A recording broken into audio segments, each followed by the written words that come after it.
Thibitari ya Kenyatta ikoretwe kierekerio ndurumeni kurumirira ithagathago iria nginyagia umuthi ironeka citiguthiraga ciatira ica ikuhi ari mutumia umwe wa ukuru wa miaka 36 na uria urakuririkana ta Nekesa akiirikana kugia na thina wa mwiri uria weyumiririe thutha wa guthinjwo akiheo ciana cia mahatha thibitari-ini uyu mweri muhituku.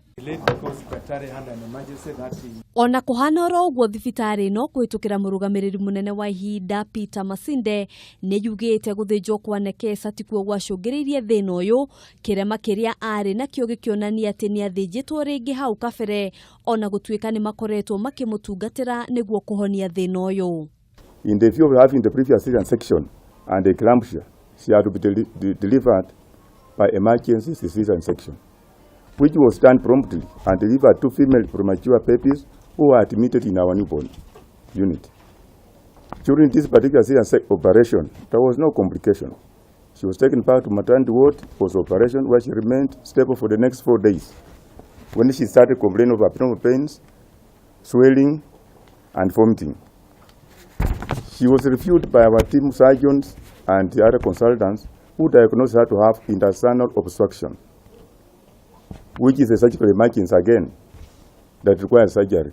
That this is a patient who has gotten a major obstetric emergency called eclampsia that requires urgent delivery, quick stabilization of the patient.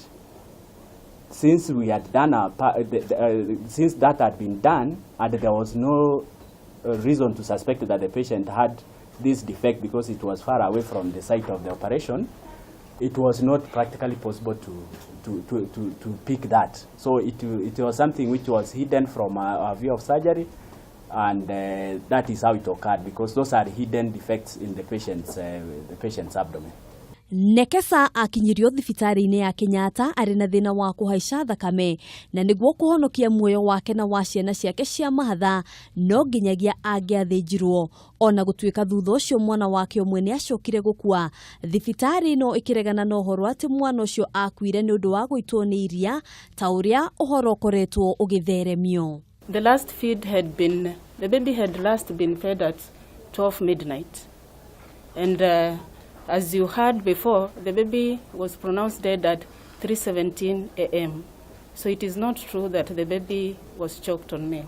Ndeto ĩno ĩyumĩrĩtie thikũ nini tu thutha wa muruaru ũngĩ gũthĩnjwo kĩmahĩtia thibitari-inĩ ĩno.